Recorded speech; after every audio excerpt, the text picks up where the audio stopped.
बताइए वर्गीय व्यंजन टोटल कितने थे?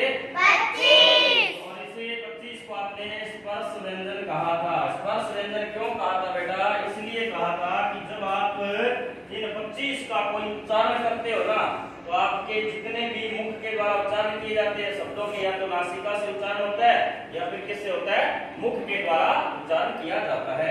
तो जब आप मुख के द्वारा उच्चारण करते हो तो कुछ ऐसे शब्द होते हैं, ऐसे वर्ण होते हैं जिनको आप कंठों से बोलते हो, कुछ ऐसे वर्ण होते हैं जिनको आप तालु, जिसको तालवा कहते हो, उससे बोलते हो, कुछ ऐसे वर्ण होते हैं जो मूर्धा से बोले जाते हैं, कुछ ऐसे वर्ण होते हैं जिनको आप बोलने के लिए क्या प्रयोग करते हो? दोनों होठों का प्रयोग करते हो। जैसे आप बोलो ये वाला वर्ण क्या लिखा है बताइए, ये कौन से वर्ण है?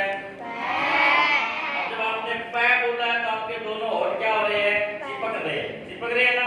इसी प्रकार आप बोलो फै, इस प्रकार जब आप इसे आप ऐसे बोलते हो ना पापा, आप बोल के देखो, बोलो पापा। इसी प्रकार आप बोलो मम्मा, मम्मा, दोनों होठ चिपक रहे हैं ना। तो पै वर्ग ये कौन से वर्ग आ जाएगा? पै वर्ग। पै वर्ग में जितने भी वर्ण है ना, आप उनको बोल के देखो, सब में आपके होठ चिपकेंगे। बोल के देखो, पै से शुरू करो, चिपक रहे हैं ना। इसका मतलब ये स्पर्श कर रहे हैं, ये एक दूसरे को क्या कर रहे हैं? स्पर्श कर रहे हैं, छू रहे हैं। स्पर्श का मतलब होता है छूना। स्पर्श का मतलब क्या होता है? छूना। जैसे आप घर में बैठे हो और आप जैसे बैठे थे, आपको चूहे ने अचानक आकर के छू लिया, स्पर्श कर लिया, तो आपको पता चल जाएगा ना कि अरे ये कोई जीव ने हमें स्पर्श किया। इसी प्रकार ये आपस में क्या करते हैं? स्पर्श करते हैं। तो अब हम है ना इन सभी जितने भी 5 जो मैंने आपको वर्ग लिखाए थे, इन 5 वर्ग में जो 25 आपके क्या होते हैं? वर्ण होते हैं। इन सभी 25 वर्ण के हम ये सीखेंगे कि ये कौन कौन से इनके स्पर्श होते हैं, किस किस का स्पर्शीय स्थान अलग अलग होता है, कंठ कौन से वर्ण का, किस वर्ग का कंठ है, किस वर्ग का तालु है, किस वर्ग का मूर्धा है, किस वर्ग का होठ है, आदि दंत है, आदि ये सब नासिका, किस प्रकार से वर्णों का उच्चारण किया जाता है एक दूसरे के स्पर्श से। तो जैसे सबसे पहला आता है बेटा कै वर्ग। पहला कौन सा वर्ग होता है? कै वर्ग में कितने वर्ण होते हैं? 5। कौन कौन से 5 वर्ण होते हैं?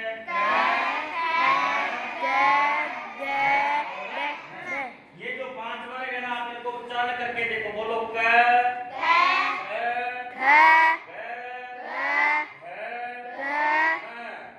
आपको लग रहा है ना कि भाई इनमें से जो 4 है ना ये कंठ से बोले जा रहे हैं, एक में थोड़ा सा कंठ और नासिका का प्रयोग किया जा रहा है, नाक से बोला जा रहा है। तो इस प्रकार इन 5 का जो उत्पत्ति स्थान होगा, ये कहां से उत्पन्न हुए बताओ? ये हुए कंठ से, इसलिए इनको बोला जाता है कंठ्य। क्या बोला जाता है? कंठ्य वर्ण। कौन से वर्ण कहलाते हैं? कंठ्य वर्ण। इनका एक नया नाम हो गया। कौन सा नया नाम है? कंठ्य वर्ण। कंठ्य वर्ण क्यों कहलाया? क्योंकि इन वर्णों का उच्चारण हम किससे करते हैं?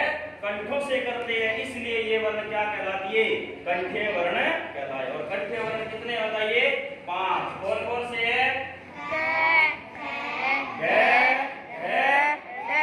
इसी प्रकार जब आप पढ़ते हो अगला वर्ग देखो जय वर्ग। जय वर्ग में 5 आते हैं, जय, छ, जय, झ और य। अब आप इनको उच्चारण करके देखो, जय, छ, जय, झ, य। आपको ऐसे लग रहा होगा कि आपकी जीभ जो है ना ये तालु को स्पर्श कर रही है ऊपर।